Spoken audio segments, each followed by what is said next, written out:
श्री राधे श्री राधे श्री राधे श्री राधे श्री राधे श्री राधे। देखो, एक बार की बात है कि नारद जी जो है ना, राधे राधे बेटा, राधे राधे राधे राधे। एक बार नारद जी माँ पार्वती जी के घर पर आए और नारद जी जहाँ पर आ जाएं तो समझ लीजिए कुछ न कुछ छोड़ करके ही जाते हैं। कोई कोई जो ना, नारद जी का नाम ही एक ऐसा है,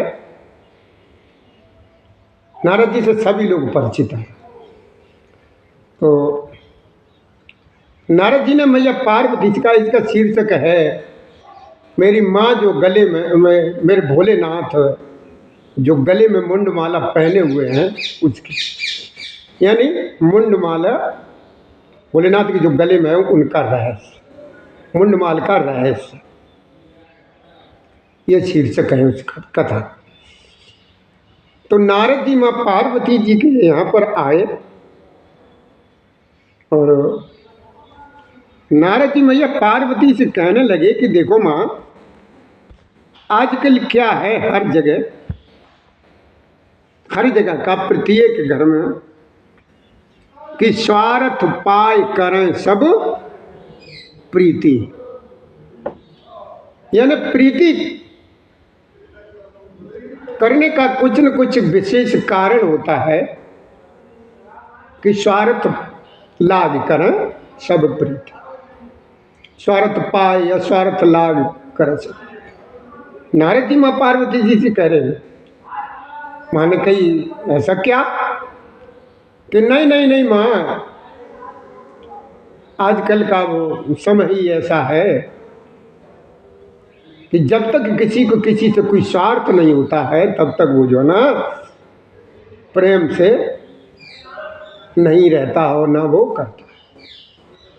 तो मैया पार्वती जी ने कहा कि नारद जी देखो, मेरे यहाँ तो ऐसा कुछ भी नहीं है। माँ पार्वती जी ने कहा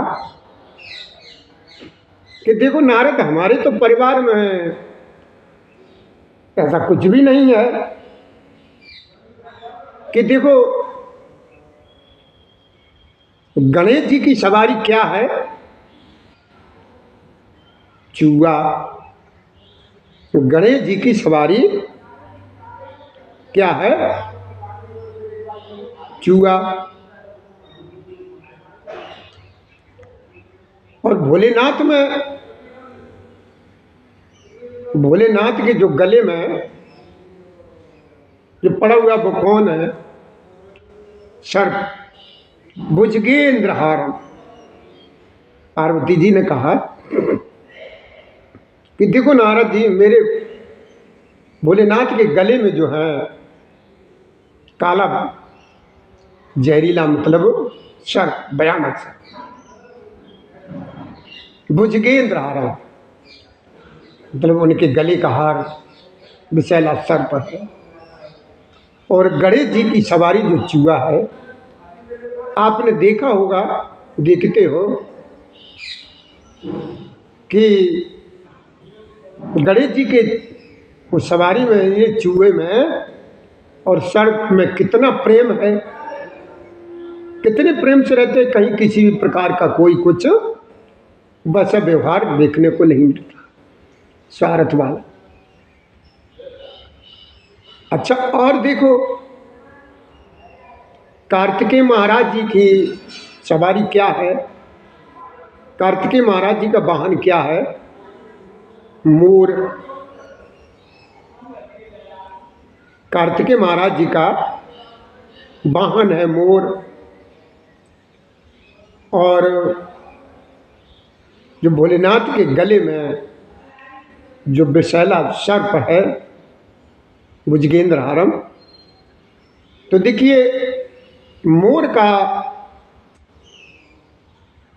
और उस सर्प का, मोर को सबसे ज्यादा प्रिय क्या है,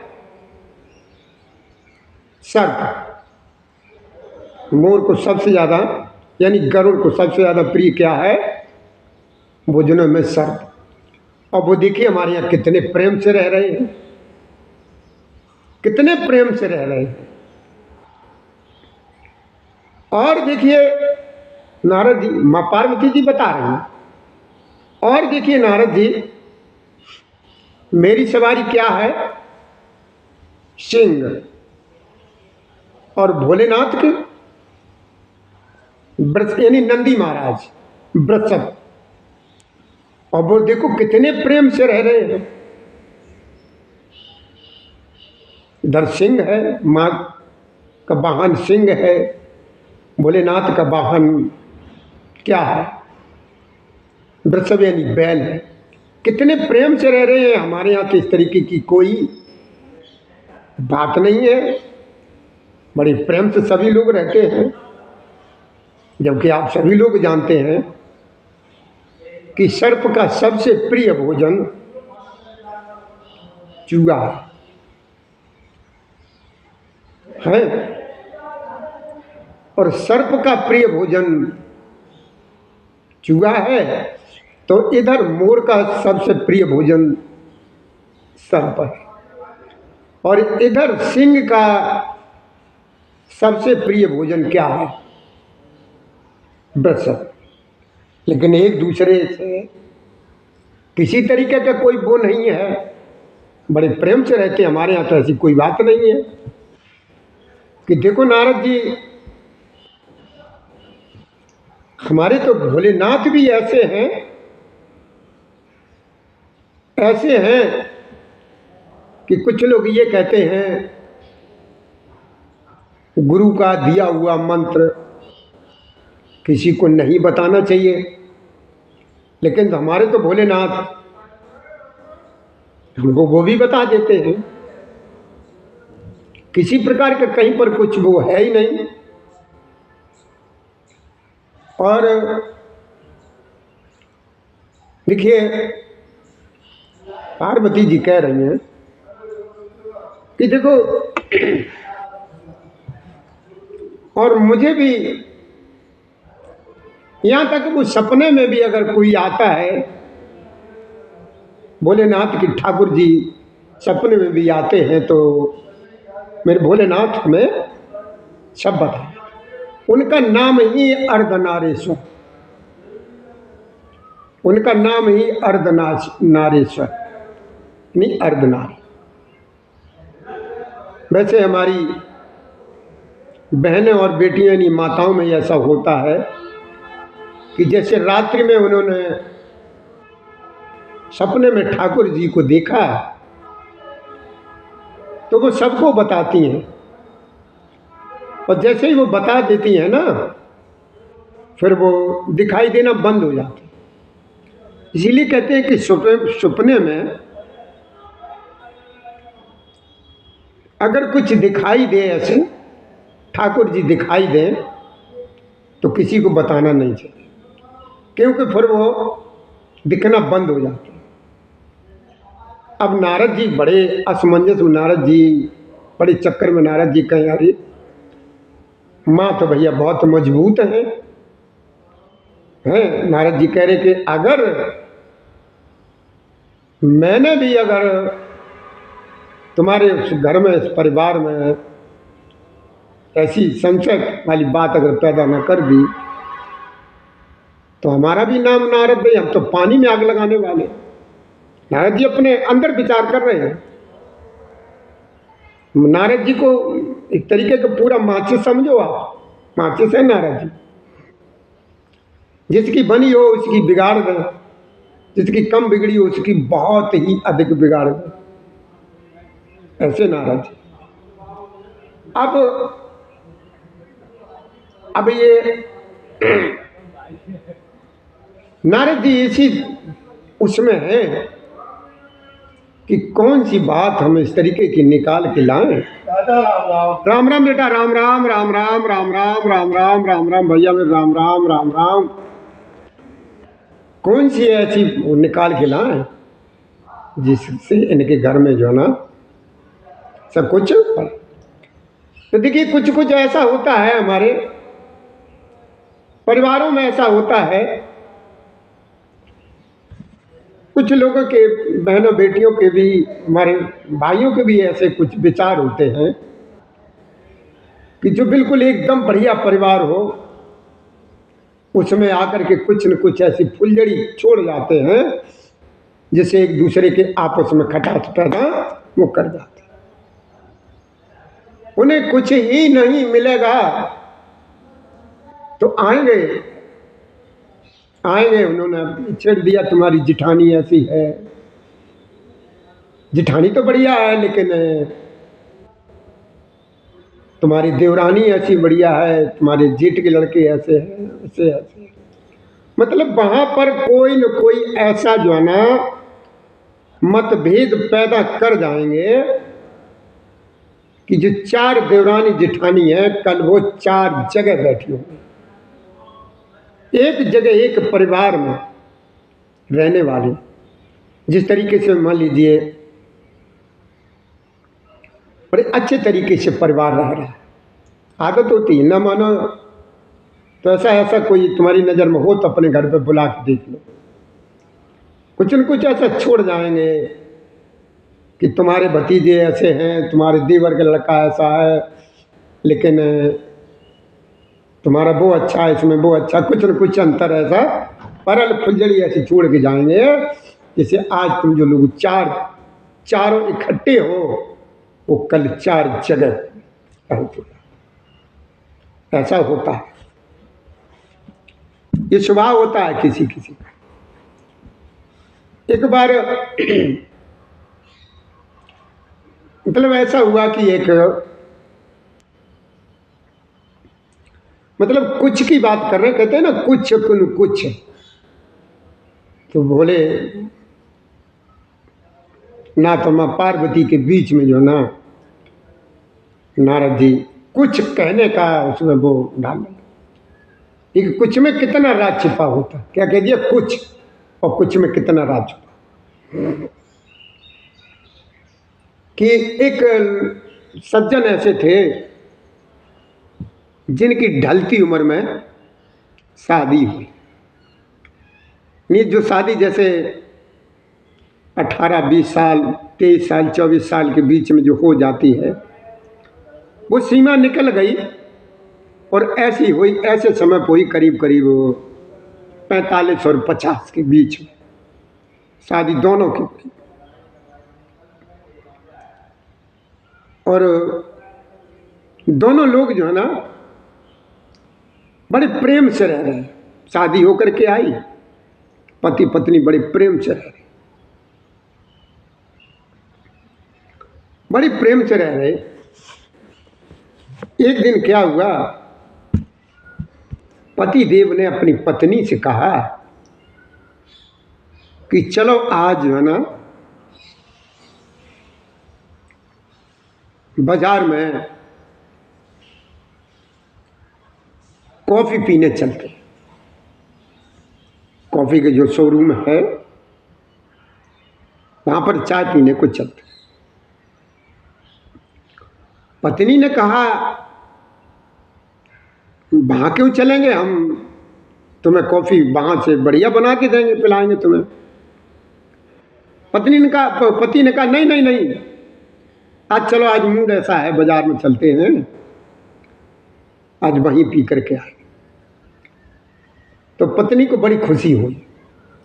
ऐसा होता है, अगर पत्नी को कहीं पति कोई बाहर ले जाने के लिए, घुमाने के लिए कह दे तो पत्नी बहुत खुश होती है, बहुत खुश होती है बाहर के नाम से। तो मैया वहाँ कॉफ़ी वाले वहाँ पर वो गए, और गए दोनों जने जो है ना वहाँ पर बैठ गए, और दुकान वाले को उसको ऑर्डर दिया कि भैया हमारे लिए 2 कॉफ़ी।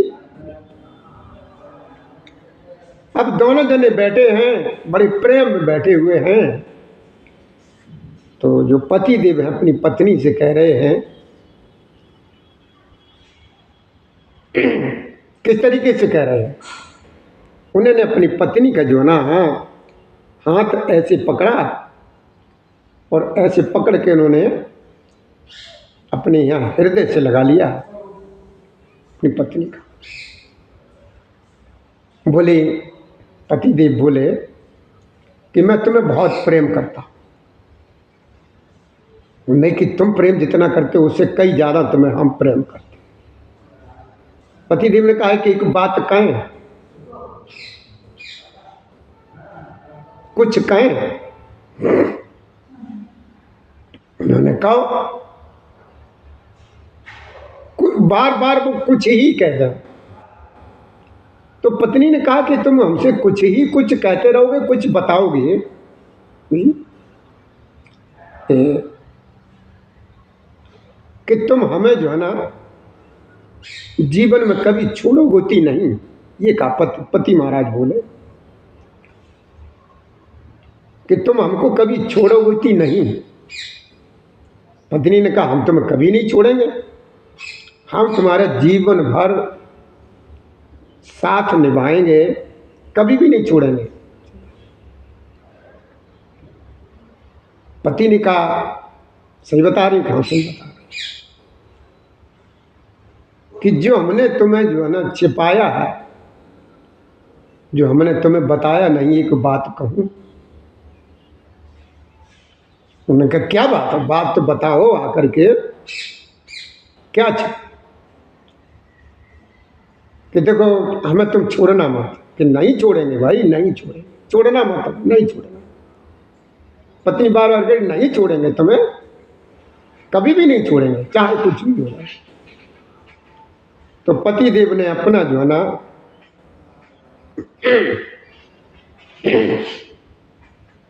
पति देव ने अपने जो दोनों हाथ तो से उनका जो हाथ पकड़े हुए थे वो छोड़ दिया और अपने यहाँ पर दोनों हाथ ऐसे रखे। जो रखे तो पति देव के बाल जो लगे हुए थे वो नकली थे, और जो बाल उन्होंने वो हटाए तो उनका सिर गंजा, और वो इतनी तेज चमक रहे और बहुत बढ़िया बढ़िया भयानक बढ़िया अच्छी से बहुत बढ़िया तेज रोशनी हो रही थी, लाइट जल रही थी। तो उनका सर बहुत तेज चमक रहा था और वो उन्होंने अपने जो नकली जो बाल थे वो उन्होंने अपने पत्नी के हाथ पर रख दी कि ये जो रहस्य जो है ना हम तुम्हें छुपाए हुए थे, कुछ बताया उस समय। अब पत्नी बेचारी उन बालों को लिए हुए बार बार चूम रही है, ऐसे कर रही है। वो भी कहता कि कोई बात नहीं, जो तुम छुपाए रहे हमें। तो पत्नी कहती है, अगर तुम हमको छुपाए रहे तो हमसे भी कोई भूल हो गई, हमसे भी कुछ छिपा, हम भी कुछ छिपाए। पति ने कहा, भैया तुम अपनी बताओ क्या छुपाए रही तुम। अब पति ने तो अपने जो बाल थे वो दे दिए हाथ में, वो एकदम सिर गंजे, खोपड़ी उनकी बड़ी तेज चमक रही। और पत्नी ने जो है ना ऐसा अपने ऐसे घूंघट किया की तरफ और ऐसे घूंघट किया और ये अपनी 32 दांत लेकर के निकाले और उनके अंजलि में दे दिए, उनकी अंजलि में दे दिए, ये हमसे छिपा रहा। अब क्या हुआ, वो वहां पर बात हो गई रहस्य वाली बात, कुछ की जो है ना कुछ छिपाओ। अब नारद जी बड़े चक्कर में, नारद जी कह रहे कि माँ तो भैया बहुत मजबूत है। तो नारद जी को कुछ न मिले तो नारद जी ने अपनी माँ पार्वती जी कहा कि माँ एक बात बताओ, तुम्हें इतने दिन हो गए, सब कुछ है, तुमने भोलेनाथ से कभी ये पूछा कि हे भोलेनाथ आपके गले में जो माला पड़ी हुई है ये माला काय की है? ये मुंड माला जो है ना भोलेनाथ के गले में, काय की है और किन की है, क्या है? अब देखो नारद जी ने है ना माँ को चक्कर में डाल दिया, तो पार्वती जी बोली ये तो हमने कभी भैया दिमाग में लगाया ही नहीं। तो कह रही थी हमारे भोलेनाथ ऐसे हैं, कोई बात उनको हजम नहीं होती, कोई बात नहीं छिपाते हैं, मैं सब कुछ बताते रहते हैं, इसीलिए उनका नाम अर्धनारीश्वर है। माना किसी तरीके की कोई बात नहीं, इस तरीके की बात। नारद जी तो इन्होंने फुलझड़ी ये छोड़ दी कुछ है, और वो तो नारद जी तो चले गए। अब इधर क्या हुआ, जैसे नारद जी घर से निकले, नारद जी का घर से निकलना हुआ, उधर भोलेनाथ उधर से आ गए। नारद जी तो भोलेनाथ तो समझ गए, इसका मतलब आज घर पर जो है ना सत्संग हुआ है तो कुछ न कुछ जरूर।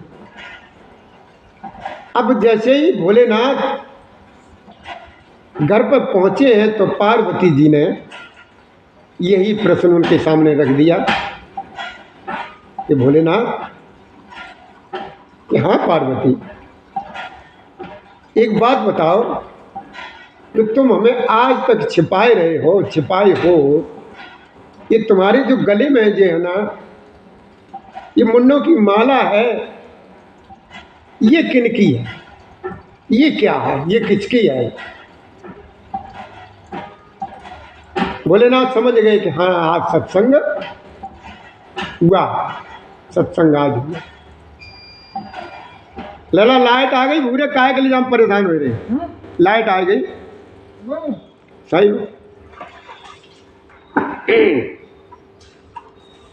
भोलेनाथ समझ गए क्या सत्संग हुआ। तो आ रहे तो भोलेनाथ ने कहा कि देखो उमा, देखो पार्वती, ये हमारे गले में जितने भी मुंड हैं, यानी जो खोपड़ी है, कि हम तुमसे इतना प्रेम करते हैं, हमारा तुम्हारा इतना प्रेम है हम तुमसे करते हैं कि जितनी बार तुम मरी हो, जितनी बार तुम मरी हो, जितने तुम्हारे जन्म हुए, वो प्रत्येक बार की तुम्हारी खोपड़ी जो है ना मेरे गले में ये पड़ी हुई, वो तुम्हारी ये खोपड़ी जो है ना, ये जितने भी रुंड हैं, देखो उमा ये तुम्हारे हैं। तो माँ पार्वती जी बोली कि क्या हम ही हर बार मरते रहे? पार्वती जी भोलेनाथ तो कहने लगी कि देखो प्रभु, सही सही बताओ, क्या हम ही मरती रही हर बार, आप नहीं?